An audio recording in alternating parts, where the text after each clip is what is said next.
The tips in the last video will all help people to find your videos. But there are also some basic marketing strategies you can opt to use to help your channel grow faster overall too. Watch any of the big YouTube channels and you'll find that they end in pretty much the same way, with the creators asking their viewers to like, share, and subscribe. This is the simplest way to get more subscribers, and it works very well. A lot of people are more than happy to like your content. It just doesn't occur to them, or they don't realize quite how much it helps you. Just asking can make all the difference by making it easy and reminding them. Another very important tip when growing your following on YouTube is to look for other YouTubers that you can partner up with. If you watch any big channel, you'll find that very often it will work with other big channels and feature guest appearances from other creators or just mention those other creators. A channel that does this very well is Vsauce, which features answers to many fascinating questions.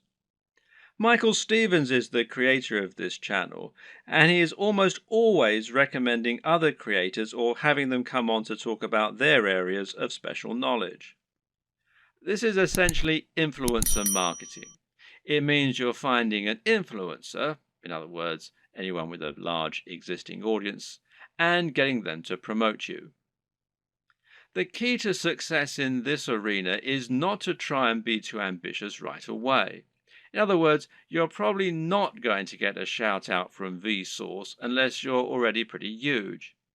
Instead, try and find someone who is about the same size as you and in a similar niche and ask if they want to do a crossover video with you. This way, you both stand to gain by exposing each other to your respective audiences. This will give you a boost in numbers, which means you can try and reach out to someone even larger next time. If you don't have any luck with this right away, you can also try just giving people free mentions, and you may find that those creators are flattered by it and see fit to do the same for you in kind.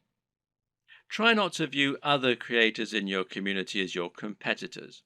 Instead, view them as colleagues and think of the niche as a community of creators. This way, you'll be able to ingratiate yourself into that community and work with them to help get yourself known while delivering something new for their viewers. Of course, YouTube's advertising platform is not just a way for you to make money. It can also be a way for you to spend money on your own adverts. This way, you can create an advert that will show at the start of other videos and bring people to your channel. This costs money though, so it's not going to be a good option unless you already have a good form of monetization set up, and that needs to be more than just advertising. If your YouTube channel is the start of an effective sales funnel that leads people to buy a high ticket item, you can calculate your LCV, that's lifetime customer value, and then decide how much you're willing to spend on ads. If you choose to go down this route, then it can be very effective. Just take a look at the success of Tai Lopez thanks to his Here in My Garage ads, even if he is pretty much despised by half of the net. Finally, make sure that you aren't doing all of your promotion on YouTube. The best way to look at YouTube is as one part of a much broader strategy to build your brand and build trust and influence across the web.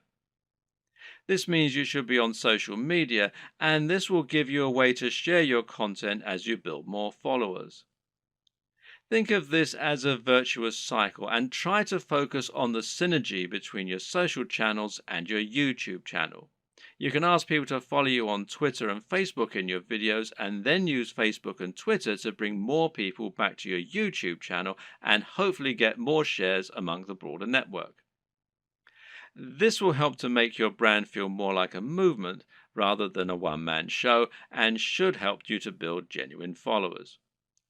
Your blog, meanwhile, can serve a similar role, and you can use this to add additional content to your videos.